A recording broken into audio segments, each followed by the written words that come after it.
woman hesitates before bending to lift groceries, gently pressing her lower belly, looking confused and concerned.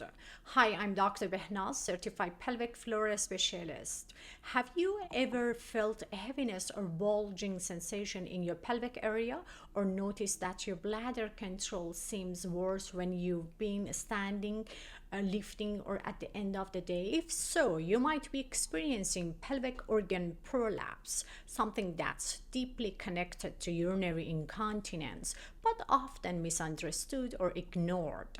Today, we'll explore what prolapse is and how it affects bladder function, why it happens especially after childbirth or menopause, and how we treat it without surgery. Let's walk through this together with clarity, care, and evidence. Prolapse means one or more pelvic organs like the bladder, uterus, or rectum drops because their support structures have weakened. Imagine a hammock stretched between two trees. If that hammock starts to sag, the things it holds will start to drop too. In your body, that hammock is your pelvic floor, a sling of muscles and connective tissue that holds your organ in place. When prolapse occurs, the bladder may press into the vaginal wall. The uterus may descend lower than usual. The rectum can bulge forward, or the top of the vagina can sag after hysterectomy. And guess what? These shifts directly affect how your urethra and bladder behave, often leading to incontinence. When the bladder drops or tilts, its normal alignment changes. This can cause poor bladder emptying. You feel like you're not done. Urine leaking with coughing or lifting, feeling the need to pee often or suddenly. Is at risk of pelvic organ prolapse. Women who had vaginal childbirth, especially with prenatal tears or instrument-assisted deliveries. Menopause women, women who do chronic straining from constipation or heavy lifting. Women with hysterectomy, high BMI, or prolonged standing during the day. Prolapse and incontinence often coexists, but it's not unavoidable, and we have solutions. When a woman comes to me with heaviness, pressure, or bladder symptoms, I assess both organ support and pelvic floor function. We look at prolapse at rest and during bearing down, pelvic floor strength and timing, ability to engage the pelvic floor muscles in an anti-gravity position, breathing and pressure strategies during daily activities.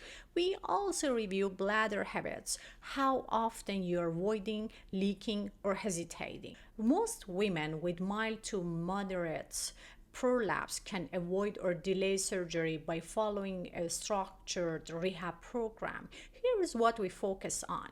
We do pelvic floor muscle training. This is our foundation, but it's not about just doing Kegels. It's about timing, endurance, and proper load handling. We teach you gentle activation with breath, not forceful clenching. 10 seconds holds up pelvic floor muscle contractions. We teach you pre-activation of pelvic floor muscles before lifting or coughing.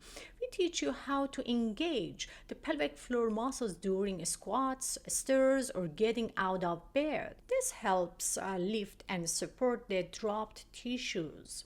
Many women bear down or hold their breath during daily tasks, and that worsens the prolapse. So we retrain exhalation with exertion. Blow out as you lift. We correct your posture alignment to decrease pelvic pressure. We train your abs, diaphragm, and pelvic floor work together. I want to remind you again that if pressure isn't managed, even a strong pelvic floor muscles won't be enough.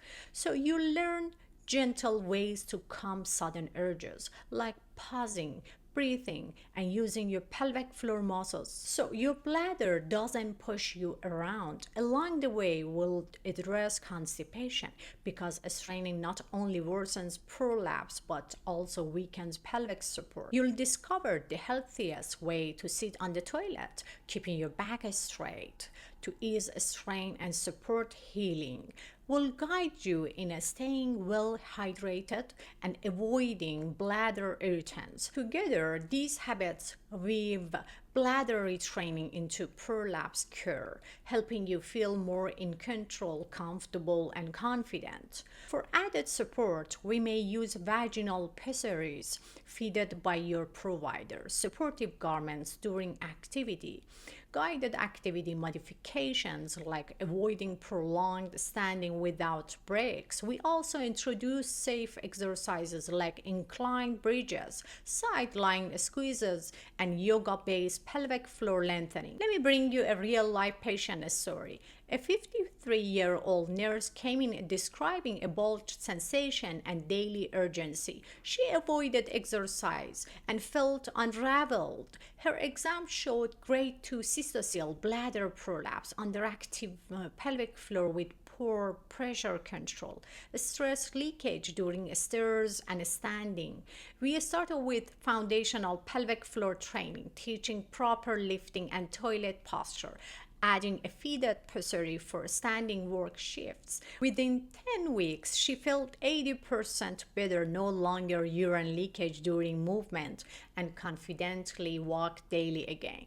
So, and key takeaways for you.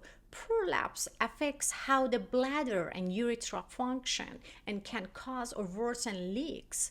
Physical therapy can lift, support, and retrain the system with coordinated breathing, muscle training, and posture work. Many women improve without surgery. You're not broken and you're not alone. Next video will cover functional daily habits for long-term bladder health, how to sit, breathe, lift, and move in ways that protect your pelvic floor every single day. I'm Dr. Behnaz, certified pelvic floor specialist, and I believe in empowering women with science and care. Let's take the next step together. Thank you for watching. I'm truly grateful you joined me today. If you found this helpful and want to stay confident in your pelvic health journey, I'd love for you to subscribe, like, and hit that notification bell so you'll never miss new videos. Your support helps us grow this community and bring more evidence-based guidance straight to your inbox.